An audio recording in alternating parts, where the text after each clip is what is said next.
এখন তো চলছে চারিদিকে জাহান্নামের, দেখেছেন ইন্টারনেটে কোন এক হুজুর কোন একজনকে বলে দিল জাহান্নামের কুকুর।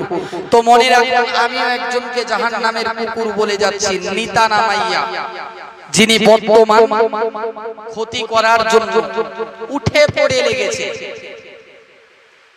কোনটা?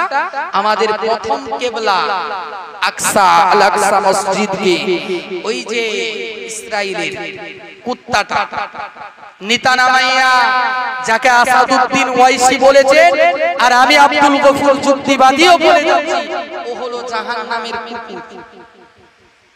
ও মুসলমানদের কাবাকে ধ্বংস করতে লেগেছে। ধ্বংস করার জন্য আমাদের পুরাতন আগের যে কাবা ছিল তাকে ধ্বংস করার যে চক্রান্ত করছে, আল্লাহ বলেন কাল কিয়ামত পর্যন্ত পারবে না। কারণ ইমাম মাহদি আসবেন, ঈসা আলাইহিস সালাতু ওয়াস সালাম আসবেন, तमाम পৃথিবীটাই মুসলমানদের রাজত্ব হবে। জোরে বলুন, আর একটু জোরে বলা গেল না? বহু জলসায় শুনেছেন জাহান্নামের কুকুর, জান্নাতের কুকুর আছে। শুনলে অবাক হয়ে যাবে, একটা কুকুর যাবে জান্নাতে।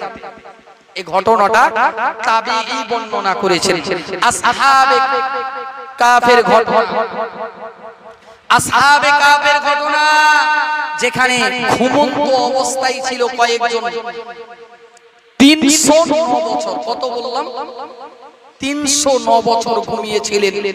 ওই আসহাবে কাফের ঘটনা, একটা কুকুরও তাদের পিছনে পিছনে গিয়েছিলেন। ওখানে দরজার সামনে ওই গুহার মুখের সামনে বসেছিলেন। কুকুরটাকে এত তাড়িয়েছিলেন, এত তাড়িয়েছিলেন, কিতাব লেখকরা বর্ণনা করেছেন, তাবেঈগণ বর্ণনা করেছেন, যদিও এর ভালো সূত্রে প্রমাণ পাওয়া যায় না। তাবেঈগণ বর্ণনা করেছেন ওই কুকুরটার এই কাজটা আল্লাহর কাছে এত বড় পছন্দনীয় হয়েছে, ওই কুকুরটা যাবে জান্নাতে, তবে কুকুর হিসাবে নয়। আল্লাহ ওকে মানুষের আকৃতি দেবে, ওর আকৃতি পাল্টে যাবে, মানুষের মতো হয়ে যাবে। আসহাবে কাফ যতজন ব্যক্তি ছিল তারা যেমন জান্নাতে যাবে, ওই পশুটাও কিন্তু জান্নাতে যাবে, তবে পশুর আকৃতিতে নয়, মানুষের আকৃতিতে যাবে। চারিদিক চলছে জাহান্নামের কুকুর।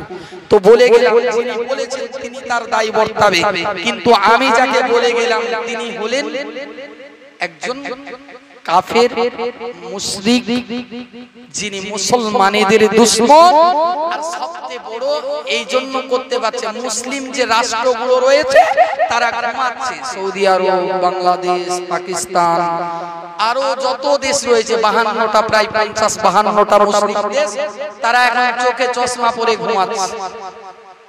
আমাদের আল আকসা থেকে শুরু করে আমাদের ফিলিস্তিন থেকে যত মানুষকে মেরে দিচ্ছে, এরা কোনো প্রতিবাদ করেনি।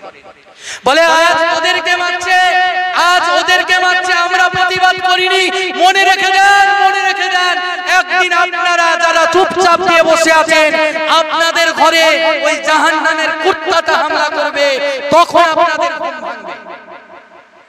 ওই নিতা নামাইয়া আজকে বলে যাচ্ছে, কালকে হেডলাইন হয়ে যাবে, জাহান্নামের কুকুর বলে গেছে আব্দুল গফুর যুক্তিবাদী একজন।